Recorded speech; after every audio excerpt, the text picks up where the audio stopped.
je vais céder la parole tout de suite sans tarder à mon amie et collègue, la professeure Salma Akoulout, pour qu'elle nous parle de la et de la menace à la démocratie.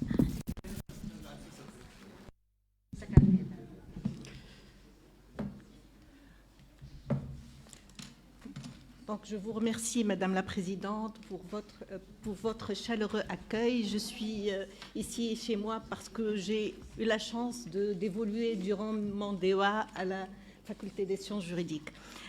Du populisme, également, il y a le populisme fiscal, j'en parlerai. Et je vais commencer plutôt par une note positive. Le 8 décembre 2011, lors d'un colloque tenu à la faculté de droit de Sfax sur l'institutionnalisation du pouvoir, le doyen Feu Abdelfatah Amour s'adressa à l'époque à une auditoire dense et attentive d'étudiants, d'universitaires et de représentants de la société civile par ces mots qui ne cessent de retentir. L'institutionnalisation du pouvoir est une dynamique, un processus qui ne s'arrête jamais, un processus qui appelle le passage de la condition de simple individu à celle d'un citoyen. Donc la citoyenneté n'a pas de fond défini, la citoyenneté toujours approfondie, toujours renouvelée. J'aimerais rejoindre cette réflexion alliant institutionnalisation et citoyenneté qui prédit non pas une démocratie illimitée, fortement contestée par les libéraux tels que Frédéric Hayek, mais une démocratie de juste milieu, celle d'une citoyenneté raisonnable, articulant à la fois liberté et égalité, et si vous le permettiez, ajouter que même si le contexte de cette citation n'est plus le contexte, toute crise que subit ce processus serait un moment de rupture pour un avènement. Et un philosophe a dit un jour, ce sont les crises qui font le droit. Le lien citoyen-impôt donc est au cœur de cette dynamique décrite par notre doyen. Et je cite également une citation de notre doyen Nigel Bakouche qui disait, lors des journées également, des journées similaires à celle-ci, que l'impôt est la pierre angulaire de la démocratie. Il ajoute, s'il est équitable, l'impôt assure par son acceptation la cohésion sociale et crée par sa fonction distributive un développement politique et économique durable. Dans ces conditions, il contribue à la naissance d'une conscience d'État. Partant de ces conclusions du doyen Négé Bakouche, largement diffuses dans la doctrine et qu'on ne cesserait de les répéter, on ne peut concevoir donc une démocratie sans impôt et précisément sans une manière de concevoir et d'acquitter l'impôt. La citoyenneté fiscale tempère ainsi la suggestion fiscale, légitime le pouvoir et garantit l'esprit du corps dont parlait notre sociologue Ibn Khaldoun. D'où le déclin de la citoyenneté serait forcément une menace à la démocratie. J'avancerai quelques réflexions sur la question et j'emprunterai une démarche à 3 temps. Quelle citoyenneté fiscale? Quel déclin? Quelle menace pour une démocratie en germe? Conceptuellement, la citoyenneté fiscale est loin de faire l'unanimité de la doctrine. La citoyenneté a plutôt une double facette.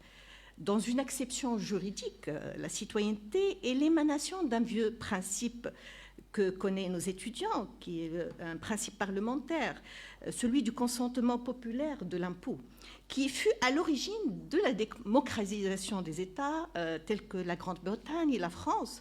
Selon ce principe, les contribuables doivent payer l'impôt et acceptent de le payer parce que la levée en a été décidée par leurs représentants dans un but d'intérêt général. Donc, toutefois, cette citoyenneté, selon cette acception, est la manifestation du consentement du contribuable représenté, le national, d'où tout citoyen pourrait être un contribuable, mais tout contribuable n'est pas citoyen. Au-delà du consentement de l'impôt, la citoyenneté fiscale est une manifestation du consentement à l'impôt. Donc, elle est plutôt une citoyenneté, un phénomène, disons, sociologique, plutôt phénomène social suscitant forcément l'intérêt du droit. Elle exprime l'acceptation et l'adhésion à l'impôt fondée sur la croyance des contribuables dans la représentativité des élus, mais elle reflète aussi le degré de satisfaction des usagers du service public et l'efficacité du contrat social.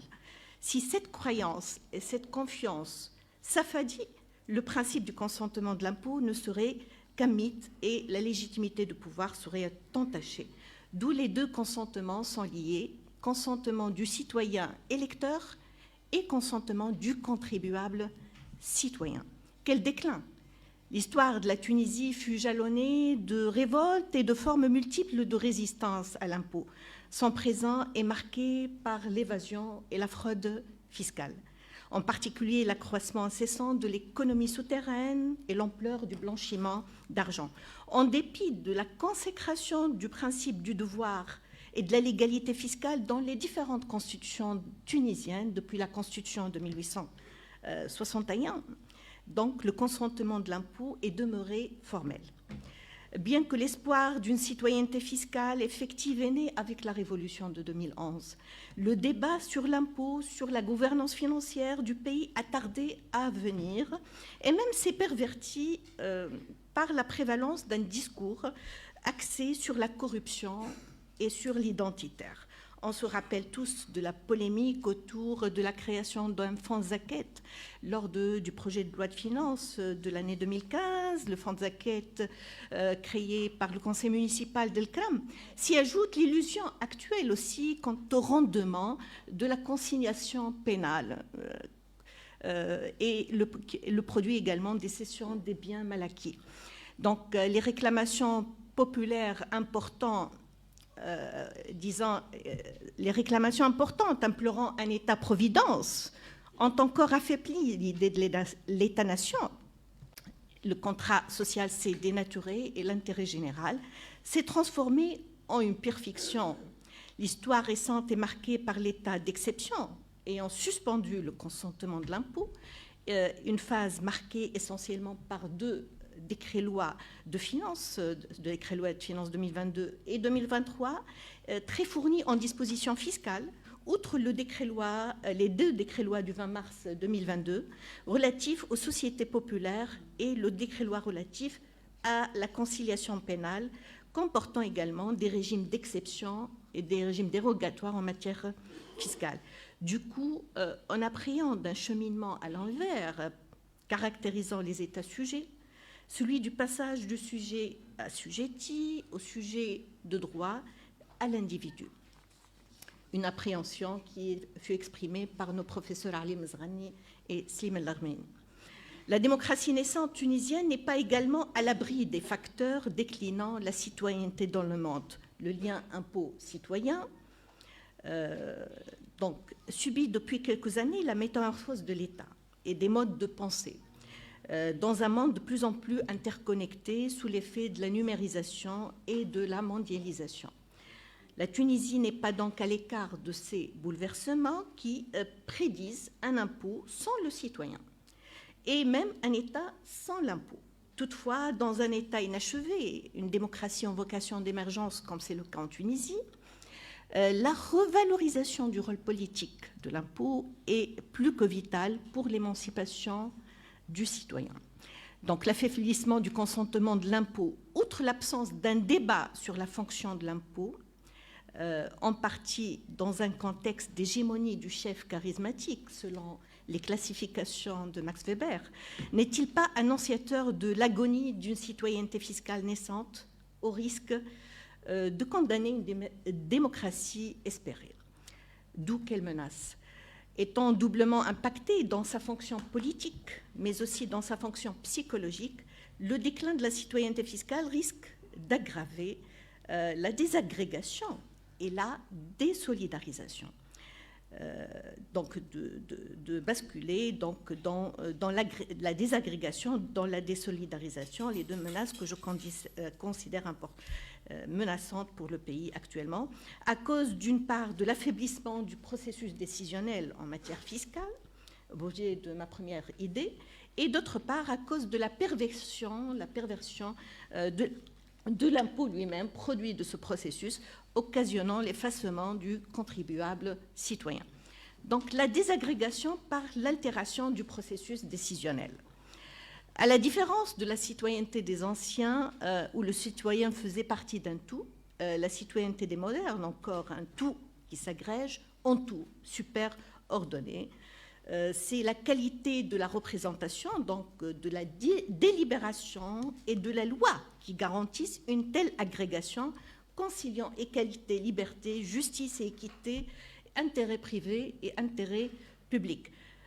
Toutefois, par l'observation du paysage constitutionnel législatif, on constate des défaillances importantes impactant la capacité du processus décisionnel en matière fiscale à assurer la cohérence du système et l'ambition de l'équité et de justice.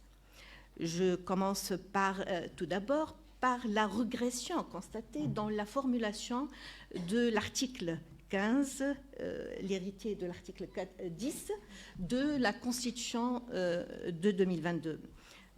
Une régression de la toile de fond, disons, du processus décisionnel. L'article 10 de la Constitution de 2014 avait constitutionnalisé la fonction, disons, agrégative de l'impôt en disposant que le paiement de l'impôt et la contribution aux charges publiques constituent un devoir dans le cadre d'un système juste et équitable.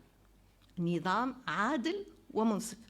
La norme fiscale donc devrait s'intégrer dans un système qui est un ensemble donc d'éléments qui interagissent afin de réaliser l'idéal de justice corrigé par l'équité et complété aussi par l'équité. La suppression du terme système dans l'article 15 de la Constitution de 2022 et le retour à la formule de la Constitution de 59, comme quoi la justice et l'équité sont le fondement plutôt du devoir et, à mon humble avis, une régression servant l'idée d'un impôt un petit peu échange, une approche plutôt utilitariste plutôt que l'idée de solidarité et l'objectif d'intérêt général. Une manifestation du populisme qui s'annonce en matière fiscale. Or, le raisonnement, disons, à ce qu'il paraît, le raisonnement normatif en matière fiscale, eu égard à la fonction de l'impôt, quand même la justice et l'équité, est nécessairement un raisonnement complexe et forcément interdisciplinaire qui nécessite donc une représentation et une délibération de qualité. Deuxième point, donc je passe à cette idée de dégradation de la représentation impactant la décision fiscale. L'efficacité du processus décisionnel en matière fiscale dépend de la qualité de la représentation, donc une représentation authentique mais aussi rationnelle. Une telle qualité dépend en large mesure des conditions d'accès à la vie politique. La représentation et la participation citoyenne sous la Constitution de 2014 n'a pas permis, à vrai dire, l'éclosion d'un débat d'envergure et visionnaire sur la question fiscale à cause peut-être des défaillances des modes de scrutin et un petit peu l'immaturité des partis politiques. Mais la Constitution de 2022 a encore marginalisé la qualité de la représentation et son impact sur la question financière et fiscale par un régime électoral favorisant les discriminations, le hasard et l'exclusion des partis politiques, espace premier de dialogue en matière de programmes électoraux et en matière de vision fiscale. Disons, des programmes gouvernementaux, des réformes en matière fiscale. Donc l'exclusion, par exemple, des Tunisiens ayant une autre nationalité du droit de se présenter aux élections est un prélude à l'instauration d'une sorte de super-citoyenneté approfondissant l'écart entre le citoyen élu hypernational et le contribuable. Le contribuable qui est identifié à travers des critères territoriaux. Donc, les régressions en matière de parité hommes-femmes également, dans les assemblées délibératives, pourraient nous faire peut-être cause de régression en particulier dans l'intégration de la dimension genre, dans le raisonnement législatif. La matière fiscale souffre encore d'archaïsme en la matière. La prévalence du hasard dans les élections à étages, également de la deuxième chambre parlementaire, ne garantirait pas une représentation de qualité porté sur un raisonnement soucieux de l'universalité et de l'unité de l'État. La marginalisation des partis politiques également dans le processus décisionnel et d'ailleurs les propositions de révision les propositions de révision présentées par les élus à l'occasion du projet de loi de finances de l'année 2024 illustrent cette faiblesse du raisonnement en matière financière et fiscale, d'où le glissement de certains articles qui sont proposés par les élus, qui un petit peu, à mon avis, révélateur d'un certain clientélisme naissant. Je cite l'article 24 relatif à l'avantage FCR, contrariant des principes constitutionnels en matière fiscale. La déflagration du pouvoir fiscal est également une autre menace pour l'aspect agrégatif de l'impôt. L'impôt ne peut être créé que par une loi. La tradition constitutionnelle tunisienne est immuable sur la question, certes. Toutefois, ça demeure une façade uniforme cachant derrière plusieurs pouvoirs fiscaux. Donc, le pouvoir normatif fiscal, bien que détenu par le Parlement, l'administration fiscale demeure un véritable foyer de la normativité. L'hégémonie de l'exécutif est de nouveau renforcée avec la reconfiguration des pouvoirs par la Constitution de 2022. Le pouvoir législatif également est paradoxalement réduit par l'implication de la deuxième chambre, le Conseil national des régions et des districts en matière budgétaire et dans le vote des lois de finances. Il faut dire que la jonction entre l'autorisation budgétaire et les dispositions fiscales comprises dans les lois de finances, un débat sur les besoins des régions pourrait être source de blocage et de conflits. La montée de pouvoirs corporatistes également, défiant l'intérêt général, on le perçoit également dans l'échec, à travers l'échec de plusieurs réformes, telles que la réforme relative aux notes d'honoraires, des caisses enregistreuses, l'échec relatif à l'extension de la TVA à l'ensemble du circuit et, des produits, des médicaments et des produits pharmaceutiques, et manifestation de la résistance des ordres professionnels. Oui. Il faut dire que le lobbying en la matière n'est pas nouveau. Il était même à l'origine d'une forme de corruption législative largement révélée dans le rapport de la commission d'investigation sur la corruption et malversation de 2011. L'exemple de l'ancien code des incitations aux investissements est une illustration. Outre ces pouvoirs détournant la volonté des électeurs, quand même, le pouvoir normatif national est également amoindri par l'hégémonie d'un ordre fiscal international gouverné par l'OCDE qui ne cesse d'aligner la réforme fiscale également. Donc, s'agissant, je termine cette idée de pouvoir fiscal, de l'idée disant, bon, je passe, disons, à ma deuxième partie, sur la désolidarisation par la perversion de l'impôt. Donc la perception de l'impôt par le contribuable s'est détériorée pour cause qui relève des aspects de forme, mais également d'aspects de fond de l'impôt. Une telle altération a entraîné l'installation d'une muraille. Donc, cette altération, disons, de la perception de l'impôt chez les contribuables a créé une sorte de muraille entre le citoyen et le contribuable. Le contribuable citoyen ne cesse d'être amolli par l'inaccessibilité croissante à la norme fiscale, par la détérioration de l'hégémonie de l'impôt et l'effet anesthésiant de certains prélèvements obligatoires ou techniques de recouvrement. Il est même définitivement exclu ou converti, ce citoyen, et remplacé par un simple client à cause de la multiplication arbitraire des prélèvements et l'avènement des contributions avec contrepartie. Donc, contribuable citoyen amolli, il est amolli par la détérioration de la qualité de la norme fiscale et son inaccessibilité formelle et intellectuelle qui génère plutôt un contribuable inconscient du contenu de la norme, La norme fiscale issue souvent de l'administration fiscale n'a cessé de perdre de sa normativité, de sa cohérence, sa clarté, son intelligibilité, sa stabilité et même de son effectivité. La liste est longue en la matière. Donc cette dégradation notable qui ne cesse de croître ces dernières années impacter la sécurité juridique des contribuables et aggrave l'inconscience collective face à l'impôt.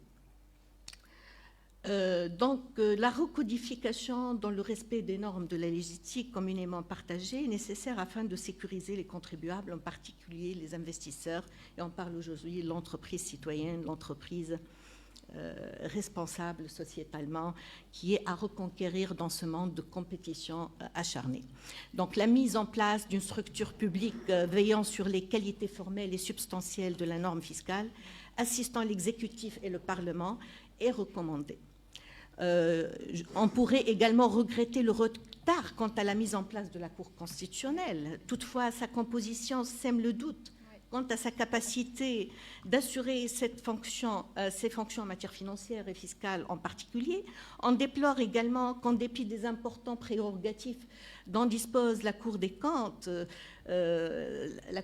en matière d'évaluation des politiques publiques et en particulier d'évaluation des politiques fiscales, demeure quand même limitée à cause des moyens insuffisants dont dispose la Cour des comptes. Le contribuable citoyen est condamné également un petit peu à la paresse. L'interminable amnistie depuis quelques années est étrangement en contradiction avec la curieuse incrimination de l'évasion fiscale dans l'article 15 de la Constitution. Donc, on a d'un côté une amnistie pratiquement annuelle dans les lois de finances, d'un autre côté un curieux article 15 qui incrimine l'évasion et la fraude fiscale. S'y ajoute une procédure fiscale et pénale lors du contrôle fiscal, favorisant un petit peu le marchandage. Je cite la conciliation fiscale et la transaction pénale fiscale. L'action publique en matière fiscale aboutit rarement à cause du monopole de l'opportunité des poursuites détenues par l'administration fiscale et l'usage excessif de la transaction. D'où, entre la répression sélective portant sur la grande criminalité fiscale et les procédures de clémence institutionnalisées par le Code des droits et procédures fiscaux, les petits fraudeurs ne cessent ces dernières années de proliférer. Le contribuable citoyen est également amolli par les modes de recouvrement anesthésiants. Je ne vais pas m'attarder sur cette question assez technique, puisque je renvoie à l'usage excessif des taxes sur les chiffres d'affaires qui sont cumulées avec les TVA, avec leurs effets inflationnistes, qui ne cessent de duper le consommateur final, la grande masse des contribuables, sur la charge réelle fiscale dont ils font, outre l'usage excessif de la retenue à la source en matière d'impôt sur le revenu.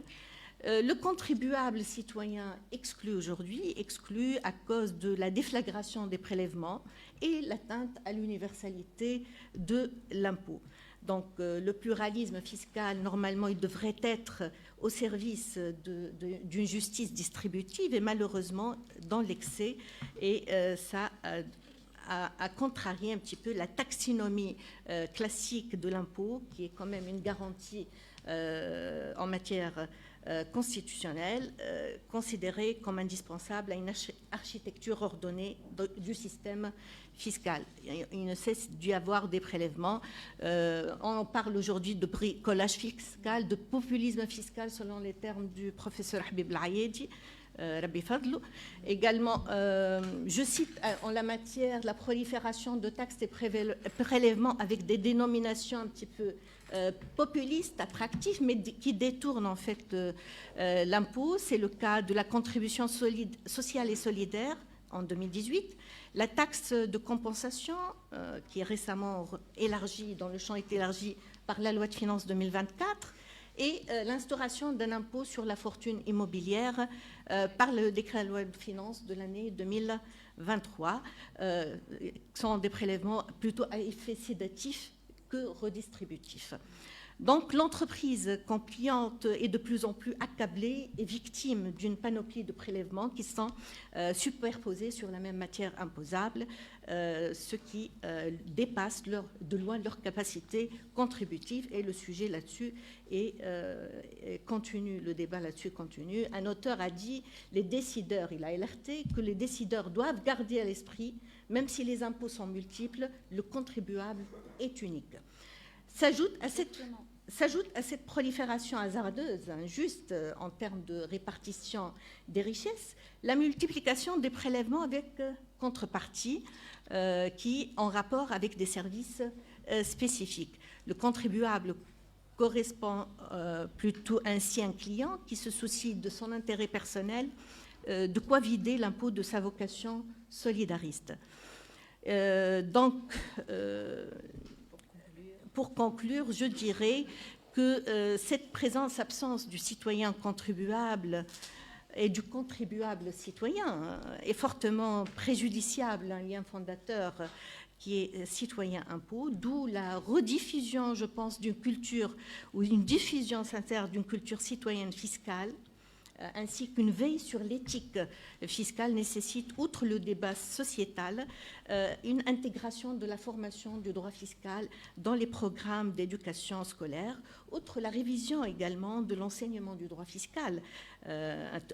Tout un débat là-dessus en France et par ailleurs sur cette question d'enseignement de la matière, surtout pour une réhabilitation des concepts et des principes fondateurs afin d'établir par la réforme fiscale, rétablir par la réforme fiscale la cohérence du système, la fonction politique de l'impôt et la solidarité, je souligne ce terme, la solidarité par l'impôt. Il y a donc des éléments, assez d'éléments, je pense, dans ce que je viens d'avancer, de quoi méditer sur l'avenir de l'impôt, l'État et la démocratie. Et je vous remercie. Merci.